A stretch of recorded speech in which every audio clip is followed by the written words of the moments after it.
What's going on YouTube? Welcome back to the channel. Well, in today's video, we're actually going to be adding a secondary fuse panel to the Africa Twin.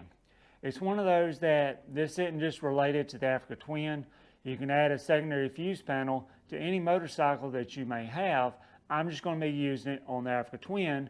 And some of the reasons why you may be wanting to add a secondary fuse panel is if you're wanting to add, 2 or 3 accessories like I'm going to be doing, then you want to add that secondary fuse panel because it'll give it a little cleaner look, and you're also not, loading up a whole bunch of different fuses and stuff like that on your battery.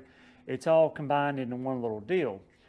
But I kind of want to throw out this little disclaimer before we begin, because it's very important that if you don't really understand current, wire sizes, and current draw and resistance and stuff like that, you want to do a little research, because if you choose the too small of a wire and it's pulling too much current, it's possible that it may burn that wire in two and also catch your motorcycle on fire, which I know that none of us want to do.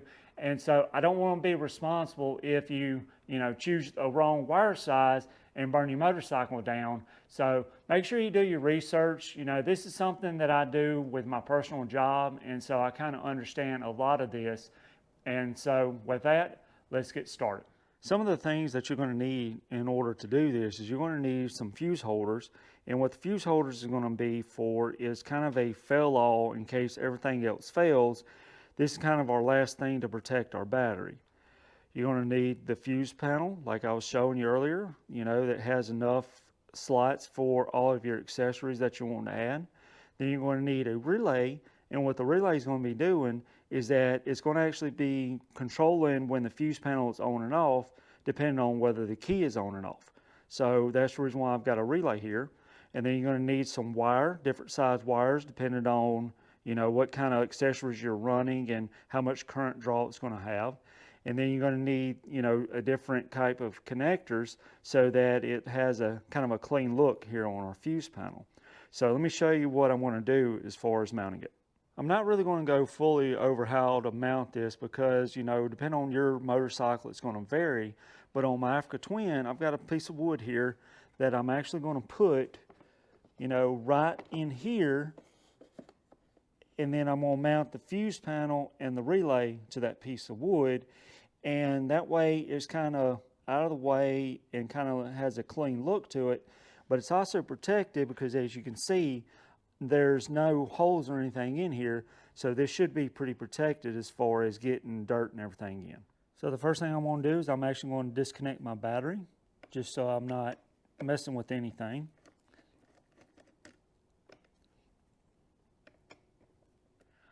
Now what we're going to do is actually add our first fuse, and what I'm going to do is add a terminal to one side of it, and you can see I've got the battery screw and I've got a terminal that will actually fit real good in that battery screw.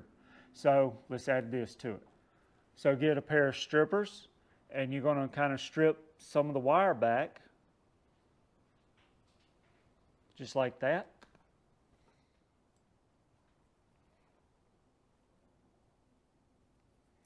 And then put your ring terminal on the end of it. And then with your crimper, I always use the one with kind of the alligator tooth. And I've got, if you look on the inside, right there, you can see kind of how it's got a split. So you always want your alligator tooth to be on the back side of that split. And so I've got it turned toward me where the alligator tooth is actually, on the bottom side, and just squeeze it together. And then I always give it kind of a little tug just to make sure that it's real nice and snug. On the other side of our fuse holder, we're actually going to attach the two wires together. And with my positive, I always use red because that's kind of the common color when it's talking about DC. And so what we're going to do is we're going to strip both of these back, and then we're going to add what we call a butt splice right there to both ends of it.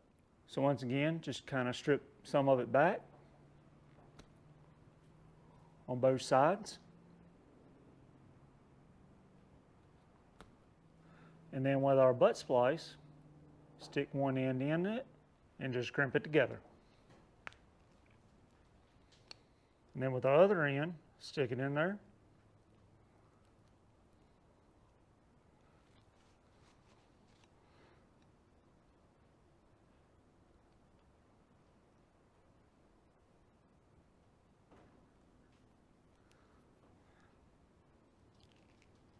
And just crimp it too. All right, and so there we go. So you see I've got the wire temporarily connected to the positive, and over here I'm kind of going to run it right along in here and then up through here, and then I'm going to push it on the inside right through here because this is kind of underneath the seat.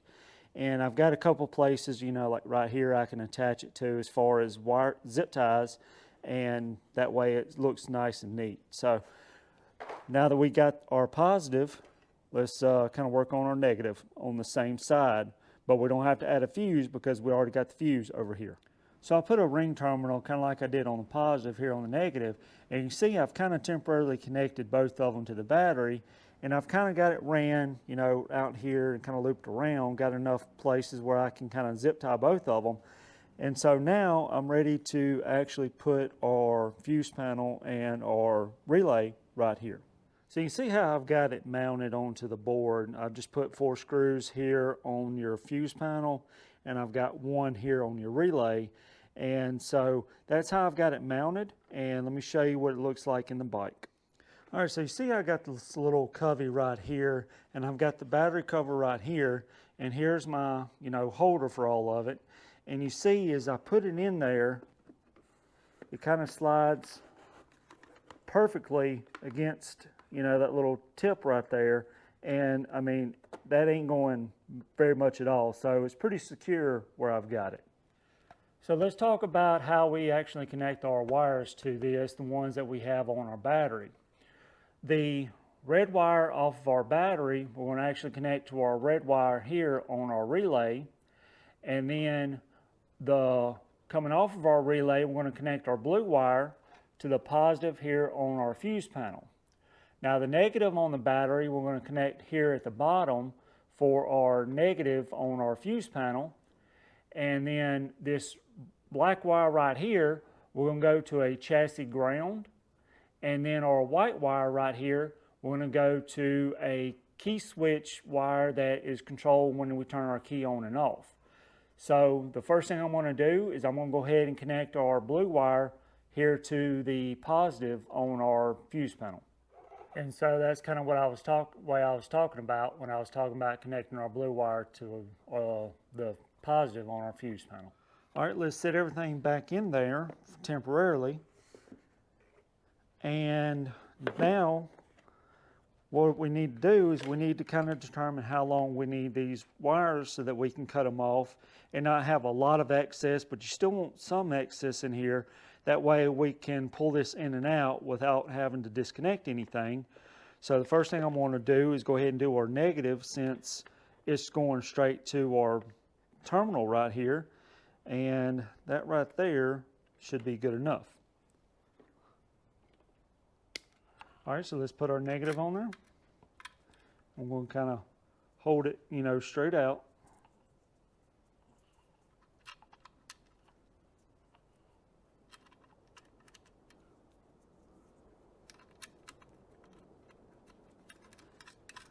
And we're just going to kind of just, you know, temporarily snug it down. We'll tighten everything up once we get everything on there. All right, so we can set it back in there. And you see I've got enough slack that I can kind of zip tie it right here and then kind of route it down. All right, so let's put our positive. I'm going to kind of run it to about right, I don't know, about right there. So for our positive, I'm actually going to use these type of pull, you know, male-female connectors. That way, if I need to pull this apart, you know, all I got to do is just unscrew this wire and then pull all these off, and I can get it all out without having to cut any wires. So let's put this on here.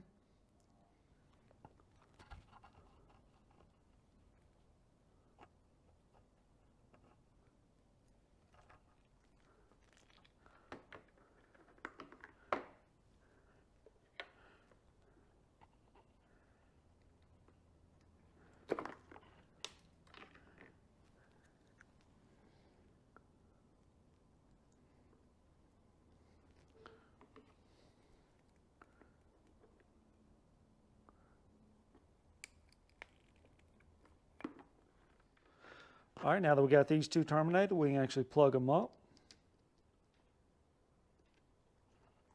And now we're ready to put our chassis ground right here. And right over here is where I'm actually going to get our chassis ground for the relay. All right, so for our chassis ground, you see I've got a ring terminal that I'm going to put right here that's got my coils. So this is, I know, is going to be a good chassis ground. Then I can connect it to our chassis ground.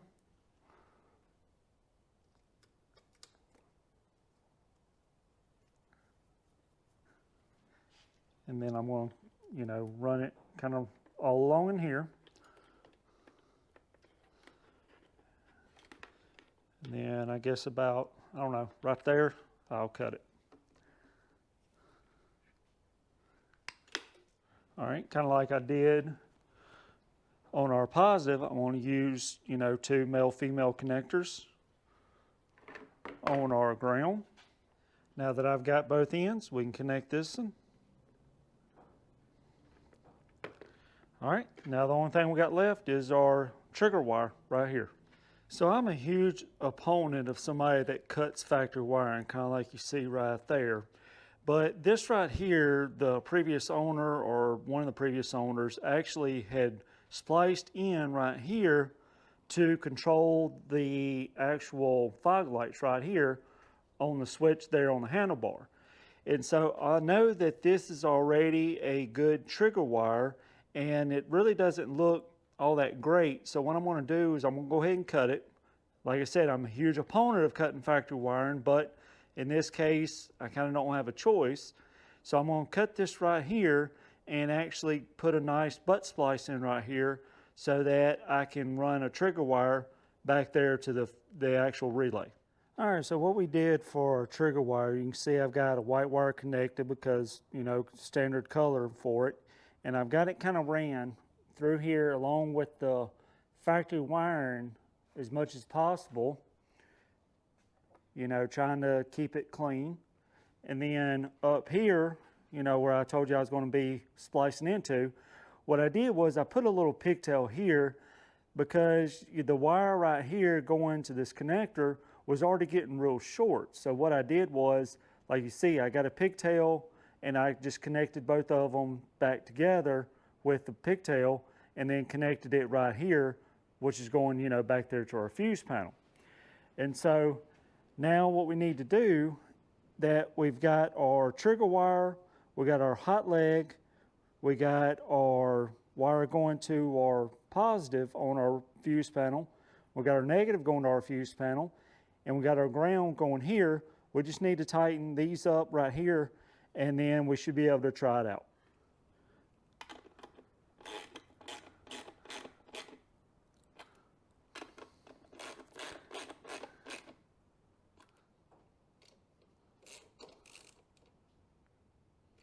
All right, everything's tight, everything's connected, and so we should be able to try it out.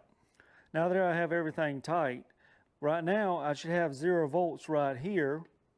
If I test it, what you can see, I don't have any voltage, which is correct. So if I cut my key on, and now I should check it, and I should have 12 volts. And I do have 12 volts. So everything's working like it's supposed to. My relay's providing, power to here when it's supposed to, and not when it's supposed to. So everything's working on the key. So one thing I didn't talk about whenever I was filming this is that you need to make sure that your fuses are fused appropriately. And let me show you what I mean by that. So our fuse right here that's coming off our battery needs to be bigger than all of the fuses added up on our fuse panel. That way that the fuse here will actually blow before our main fuse right here. And what that does is it allows us to have one accessory to blow and not kill all the rest of the accessories by having this one right here bigger than the others. So I'm not really going to go over how to, run your wires and everything for your accessories, because it's one of those kind of like where to locate your fuse panel. It's going to be bike specific. And so some of the things that I'm actually going to be running off this fuse panel is I'm wanting to run these fog lights off the fuse panel where before it was actually connected straight to the battery. And so now with the fuse panel, these will go actually to the fuse panel and not the battery. I'm also going to add this little device right here that I got for Christmas, which I think is going to be pretty cool once you see what it is. The other thing I'm going to add is going to be this actual battery gauge. That way I can kind of keep an eye on how much battery voltage that I have. That way, if your battery voltage regulator is gone out, you can actually tell from this gauge. You know, it'll be reading like 15, 16 volts, where normally whenever the bike is running, it should read around 13, 14 volts. So let me, what I'm going to do is I'm actually going to run the wires and show you kind of this right here, how it's hooked up and everything, because this accessory right here is going to be very key to a lot of bikes like I was just talking about. So I don't really have a good place to put this because all it has on the back of it is just like double-sided tape. So I mean, the kilometers, I'm not really worried about down here, you know, as long as I can see it up here and kind of do a little math in my head. So that's the reason why I decided just to put it right there. And what I did was I ran the wires all along in here. And there's where I kind of connected the two together. And then I got all along in here. And then, of course, I got to clean this up a little bit more. But you can see I've got the positive over here on this side with a 2 amp fuse because that little light's not going to draw hardly anything. And I got my ground going right there. So if I cut the key on, you can see it's working like it's supposed to. So that's kind of how you, like I said, that's how you kind of run an accessory. I don't really know why the light's not working. I'm going to have to look into that because I think if the fuse is on, then the light should be on. But I don't know if there's, you know, I mean, I got this from Amazon, and you know how some stuff is for Amazon. They don't really work 100% like they're supposed to.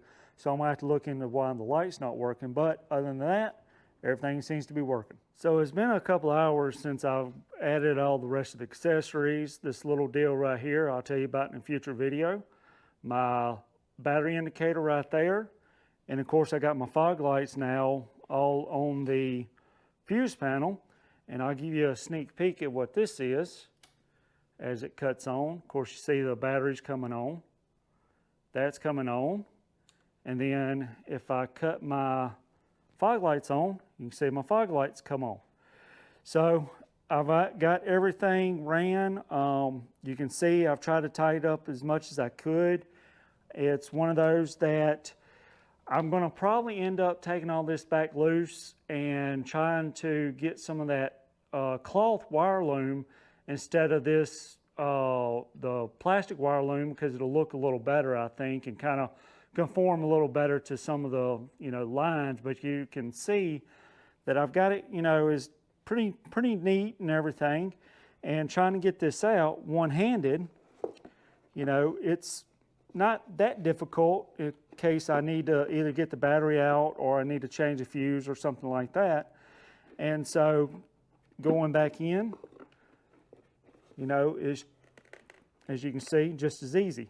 And it's pretty snug right there, which is good because it won't be rattling around too bad. But that's all I really got for you in this video. Like I said, it was one of those that I wanted to add a secondary fuse panel because of the fact I didn't really want to be cutting, you know, factory wires or have 2 or 3, you know, different wires going to the battery. And, you know, just, it looks a lot better in my opinion, you know. And it's one of those, I still want to run another wire to the tank bag, but I got to get the tank back on there and kind of get the tank bag and everything. That way I can, you know, cut the wires the way the length they need to be. That way they're not too long in there and everything. And so that's the reason why I can't really put it on there right now, or I had to go ahead and run those wires. But it's one of those, like I said, that's kind of all I got for you. So if you thought this video was helpful, give me a big thumbs up and subscribe down below. And y'all leave me a comment. Y'all let me know if you would rather run a secondary fuse panel if you could, or do you like just, you know, hooking everything up to the battery like a lot of people do? Or, you know, share it with some people that may have some accessories they're wanting to add, and they may want to kind of make it look a little neater than just, like I said, putting all the stuff on the batteries. So until the next video, always take the center route, and I'll see y'all then.